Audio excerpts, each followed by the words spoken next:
На фоне не вельмі спрыяльнага мінулага года сёлетні поспех тым больш прыемны. Кіраўніцтва галіны тлумачыць гэта некалькімі прычынамі, пачынаючы ад давядзення сапраўды рэальных планаў да змянення сістэмы фінансавання. Скорее всего, это, наверное, главная причина – нереальное задание. Об этом мы в течение года информировали правительство. В этом задание, скажем так, реальное. Оно подтверждено и финансированием.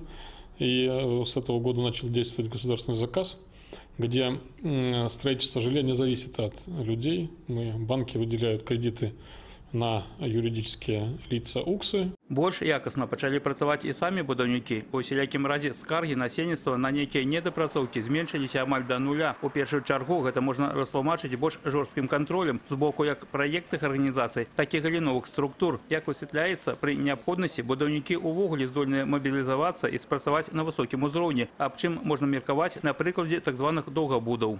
Гэты дом на Гомельшчыне доўгі час лічыўся самым праблемным. Яго будаўніцтва пачалося яшчэ ў 2009 і павінна было завяршыцца за 15 месяцаў, але ў эксплуатацыю здалі толькі сёлета. Спачатку кааператыў не атрымлівалася укамплектаваць, потым былі пытанні з фінансаваннем. Як вынік, яшчэ на пачатку гэтага года гатоўнасць дома ацэньвалася ўсяго 22%. Працавалі ў 3 змены і практычна без выхадных. Дастаткова напружанай была сітуацыя і на іншых аб'ектах, але сумеснымі намаганнямі праблему вырашылі. Усе доўгабуды, якія былі ўнесены ў адпаведны спіс, здалі ў эксплуатацыю. Комитетом государственного контроля Гомельской области по поручению главы государства постоянно осуществлялся контроль за ходом строительства и вводом в эксплуатацию проблемных жилых домов, которых на начало года в Гомельской области было 24.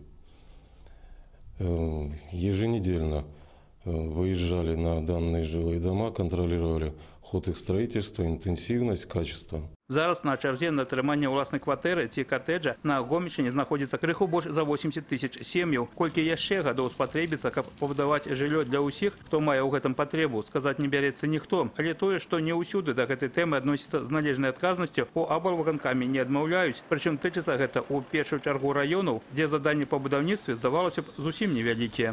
Поэтому мы все эти акценты расставили. Ну и по итогам 9 месяцев, скажем так, может уже и, скажем, дадим принципиальную кадровую оценку возможности нахождения на должностях этих руководителей, я имею в виду заместителей председателя райисполкома, которые непосредственно отвечают за жилищную программу на вверенных им территориях. Олег Сентюров, Валерий Копанько, телерадиокомпания «Гомель».